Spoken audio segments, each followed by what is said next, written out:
Breaking news చూస్తున్నాం. కోనసీమ జిల్లా కాట్రేనికోన మండలం పల్లంకూరు పంచాయతీలో డయేరియా లక్షణాలు కలకలం రేపుతున్నాయి. వాంతులు, విరేచనాలు, విషజ్వరాలతో ప్రజలు అల్లాడిపోతున్నారు. 18 మంది ఈ లక్షణాలతో అస్వస్థతకు గురయ్యారు. డయేరియా లక్షణాలకు దగ్గరగా ఉండడంతో అధికారులు అలర్ట్ అయ్యారు. బాధితుల రక్త నమూనాలను సేకరించి పరీక్షలు నిర్వహిస్తున్నారు. ఇంటికి వెళ్లి ఆరోగ్య పరిస్థితులను పర్యవేక్షిస్తున్నారు వైద్యాధికారులు.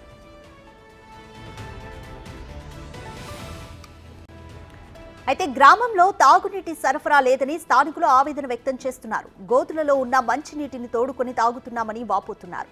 దీనిపై అధికారులు దృష్టి పెట్టి మంచినీటి సదుపాయం కల్పించాలని కోరుతున్నారు. చాలా అడుగులు 4 అడుగుల లోతుల్లో అయితేనే కానీ తాగునీరు ఉండట్లేదు. అది పైప్ లైన్ ప్రాబ్లం. పైకి వేసుకుంటే ట్యాపులు రావండి. గొయ్యలు తవ్వుకుని దాంట్లో తీసుకుని అలా తోడుకుని తాగుతున్నామండి. ఆ కుళాయి నీళ్ళు కూడా వచ్చే వాటర్ కూడా పచ్చగా వస్తాయండి. ఎప్పుడు బ్లీచింగ్ కూడా ఉండదు. అలా పచ్చగా వస్తాయి. అలాగే పట్టుకుంటాం, కాసుకుని అయ్యే తాగుతున్నామండి. ప్రాబ్లం వల్ల ఇప్పుడు డయేరియా ఇలాంటివి వాతావరణానికి, ఆ వాటర్కి డయేరియా ఇలాంటివి కూడా మా గ్రామంలో చాలా మందికి ఉన్నాయండి. 4 ఉన్నాయండి. మా ఇంట్లో వాళ్ళే 4 ఎఫెక్ట్ అయ్యారండి దీనివల్ల. మేము ఎన్నోసార్లు చెప్పామండి, గ్రామానికి ఒక డ్రైనేజీ లేదండి. ఒక చెత్త వేసుకోవడానికి ఒక చెత్త బండి రాదు, ఏమీ రాదండి. ఎక్కడ పడితే అక్కడ చెత్త వేసుకోవడం.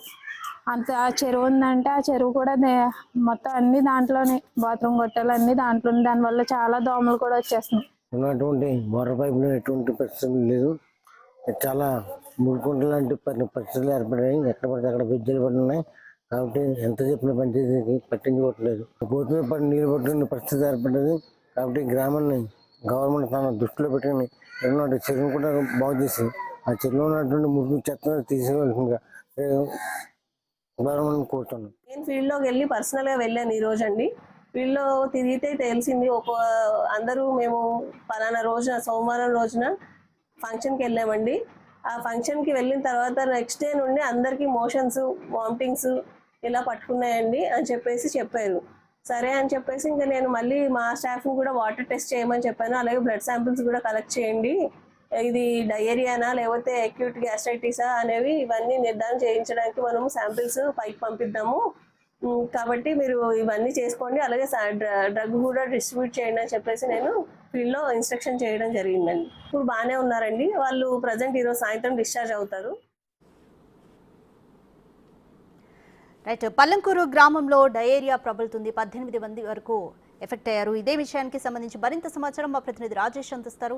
రాజేష్, 18 మంది డయేరియా లక్షణాలతో కనిపిస్తున్నారు. అయితే తాగునీటి సరఫరా సరిగ్గా లేదంటూ కూడా వారైతే కంప్లైంట్ చేస్తున్నారు. అధికారులు ఏమంటున్నారు ఈ విషయానికి సంబంధించి?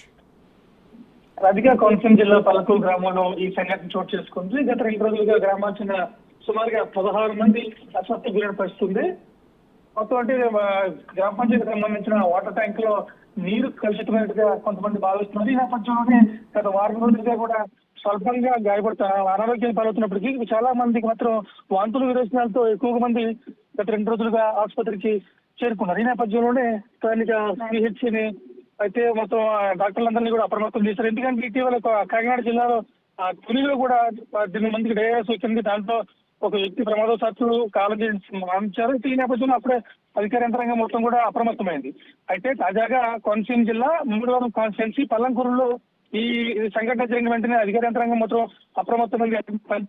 కుళాయి ద్వారా వచ్చిన కలుషితమైన నీరుని తాగడం వల్ల మాత్రమే ఈ సంఘటన జరిగి ఉండొచ్చు అని చెప్పి వాళ్ళంతా అధికార యంత్రాంగం భావిస్తోంది. ఏది ఏమైనా కానీ పరిస్థితిని వెంటనే అదుపులో తీసుకొచ్చేందుకు అధికార యంత్రాంగం కసరత్తు చేస్తుంది. మొత్తం అధికార యంత్రాంగం మొత్తం కూడా జిల్లా యంత్రం మొత్తం పల్లంకూరు చేరుకుంది. అవసరమైతే అదనంగా వాహనాలు తెప్పించేందుకు, అంబులెన్స్ తెప్పించేందుకు కూడా ప్రభుత్వం సిద్ధంగా ఉందని చెప్పి జిల్లా కలెక్టర్ చెప్తున్నారు.